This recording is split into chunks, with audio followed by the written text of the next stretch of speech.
इस वीडियो में हम देखेंगे कैशे कोहेरेंस। ये जो है एग्ज़ाम में कई बार पूछा जा चुका है एज अ प्रॉब्लम भी और एज अ सॉल्यूशन भी। तो देखते हैं दोनों प्रॉब्लम भी और सॉल्यूशन भी कैशे कोहेरेंस के। स्टार्ट करते हैं कैशे कोहेरेंस प्रॉब्लम। ठीक है, पहले प्रॉब्लम देख लेते हैं। प्रॉब्लम में क्या है, पहले हमें एक प्रॉब्लम को समझने के लिए एक एग्जाम्पल लेना होगा। तो ये एग्जाम्पल में क्या है, हमारे पास 3 प्रोसेसर्स हैं। ठीक है, और ये तीनों प्रोसेसर के पास एक अपना खुद का प्राइवेट कैशे है और ये सभी जो है वो एक मेन मेमोरी के साथ कनेक्टेड है।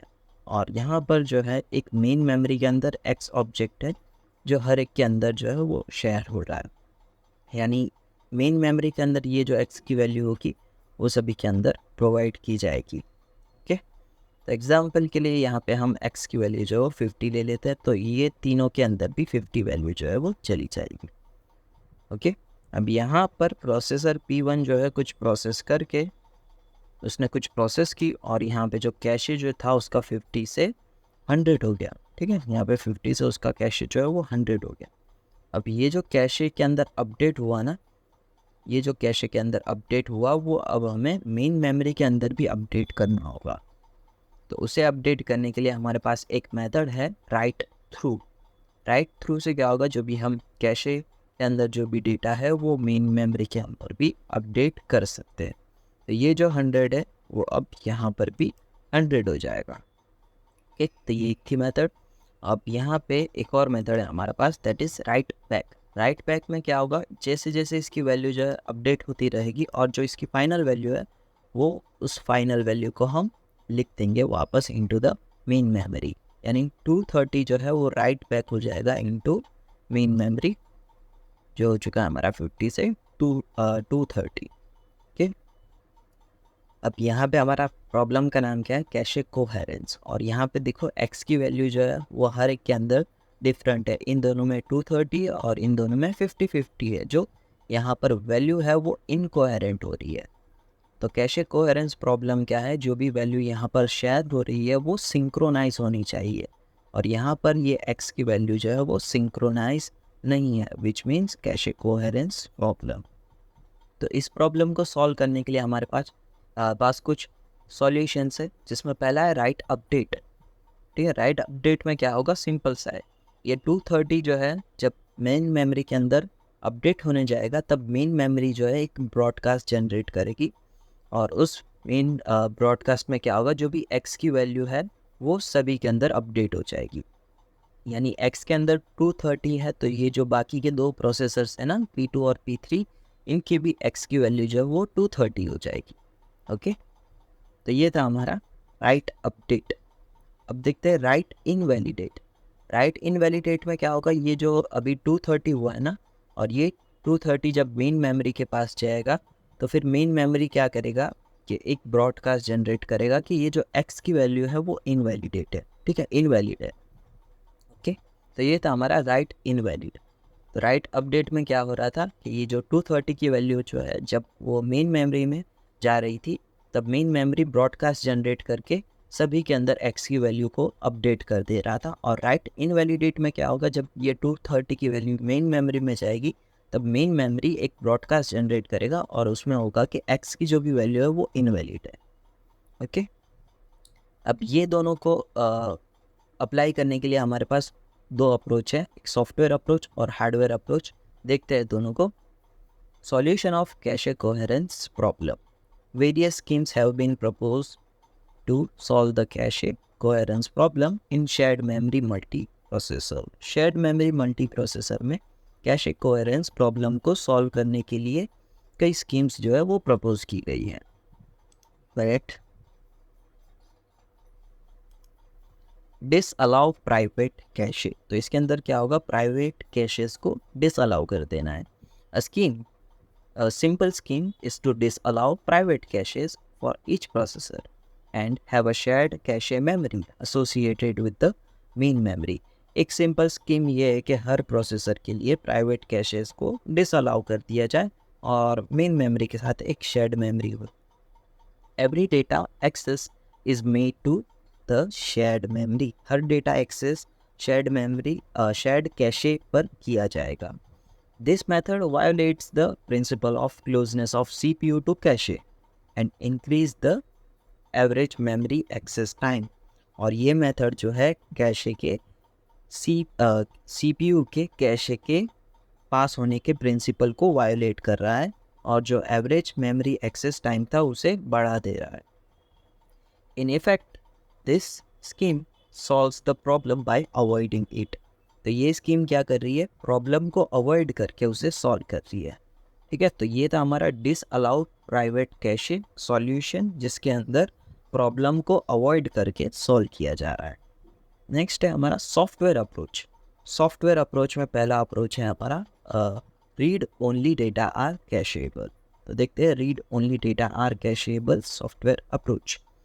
The scheme that allows only non shared यानी क्या, जो डेटा कहीं पे भी शेयर्ड ना हो, एंड रीड ओनली डेटा यानी उसे आप सिर्फ रीड कर सको, to be stored in cache.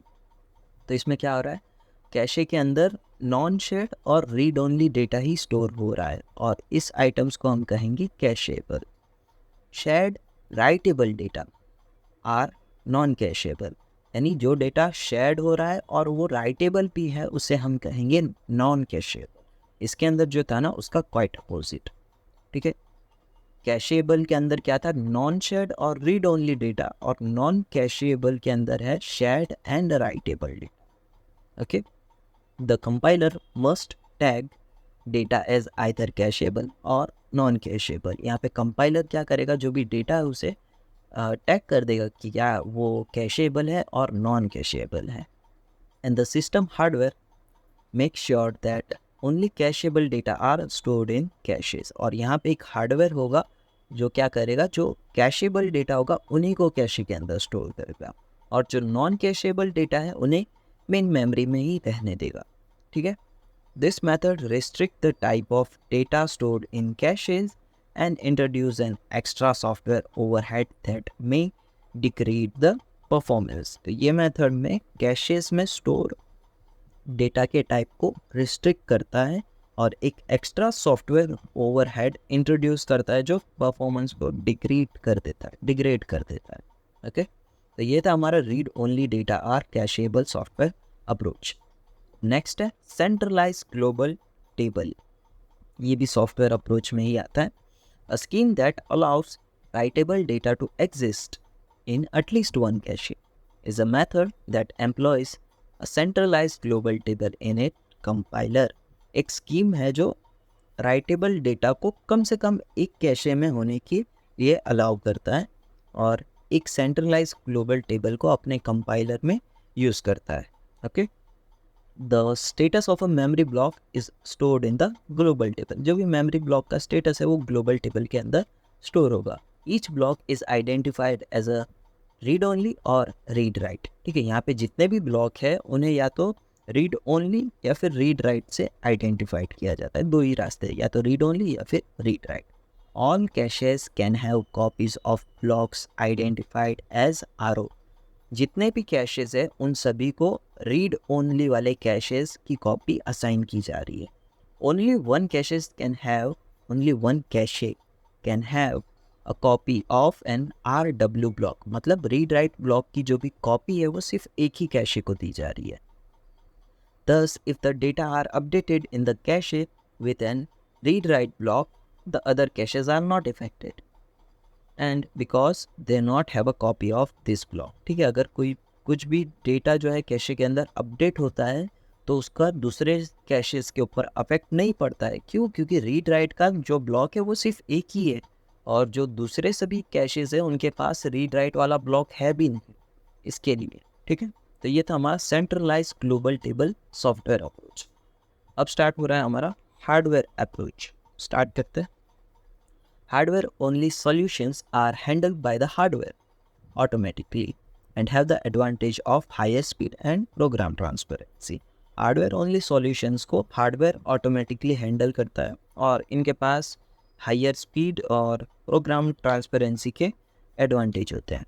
Okay, अब देखना स्नूपी कैशे कंट्रोलर, ये हार्डवेयर अप्रोच है हमारा. ठीक है, स्नूपी कैशे कंट्रोलर क्या है, हार्डवेयर अप्रोच है. ये देखते हैं. In the hardware solution The cache controller is specially designed to allow it to monitor all the bus requests from the CPUs and IOPs. Hardware solution में cache controller को specially design किया जाता है ताकि वो जो CPUs और IOPs में से बस रिक्वेस्ट को मॉनिटर कर सके. Okay, all the caches attached to the bus constantly monitor the network for possible write operation. सभी कैशेज जो बस से अटैच है नेटवर्क को पॉसिबल राइट ऑपरेशन के लिए कॉन्स्टेंटली मॉनिटर करते हैं. Depending on the method use they must then either update or invalidate their own cache copies when a match is detected. Use किए गए जो भी मेथड के हिसाब से उन्हें या तो अपने कैशेस कॉपी को अपडेट करना होगा या तो फिर इनवैलिडेट कर देना होगा जब भी कोई मैच डिटेक्ट होगा. The bus controller that monitors this action is referred to as a Snoopy cache controller. Bus controller जो इस एक्शन को मॉनिटर करता है उसे हम कहेंगे Snoopy cache controller. This is basically a hardware unit designed to maintain a bus watching mechanism over all the caches attached to the bus. तो ये बेसिकली एक हार्डवेयर डिवाइस यूनिट है जो बस पर अटैच सभी कैशेस पर एक बस वॉचिंग मैकेनिज्म को मेंटेन करता है, मेंटेन करने के लिए डिज़ाइन किया होता है. All the Snoopy controllers watch the bus for memory store operation. सभी स्नूपी कंट्रोलर बस के मेमोरी स्टोर ऑपरेशन को यहाँ पे हम वॉच करेंगे. ओके, व्हेन अ वर्ड, ठीक है ये वही लिखा है, when a word in a cache is updated by writing into it, the corresponding location in main memory is also updated. ठीक है, अगर कैशे के अंदर आप कुछ वर्ड लिख रहे हो तो वो वर्ड अपडेट होगा कैशे के अंदर और जो उसके साथ करस्पॉन्डिंग मेन मेमोरी है वो भी अपडेट हो जाएगी. The local snoopy controller in all other caches check their memory to determine if they have a copy of the word that has been ओवररिटन.